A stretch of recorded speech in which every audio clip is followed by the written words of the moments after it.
अब आपको खबर दें समुंदर पार से। आबिद शमून हमें बता रहे हैं सऊदी अरब के शहर खमीस मस्जिद की मारूफ कारोबारी शख्सियात निसार अहमद और सरफराज अहमद ने अल रियाद से आए हुए मारूफ समाजी सियासी शख्सियत मलिक राशिद परवीज़ अवान के एजाज़ में शानदार इशाई का अहतमाम किया, जिसमें कम्युनिटी अकाबरीन ने शिरकत की।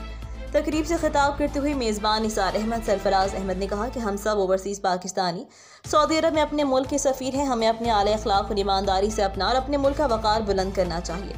मेहमान ख़ुसूसी मलिक राशिद परवीज़ अवान का कहना था कि हम सब पाकिस्तानी उस वक्त पाकिस्तान के मौजूदा हालात से परेशान हैं। हमें अपने हिस्से की शमा जलानी होगी। पाकिस्तान है तो हम हैं, इसलिए हम अपने मुल्क को ज़्यादा से ज़्यादा ज़र मुबादला भेजकर मुल्क की इकॉनमी को सहारा देना। तकरीब से जमशेद अवान, मलिक मोहम्मद सरफराज, इमरान जावेद, मोहम्मद इफ्तिखार, रशीद जद्दून, शाहिद गुजर और दीगर ने भी इशाइये में शिरकत की और मलिक राशिद परवीज़ अवान की कम्युनिटी खदमात को सराहा। अब तक के लिए इतना ही। मज़ीद खबरों के लिए विजिट करें हमारी वेबसाइट rednews.me।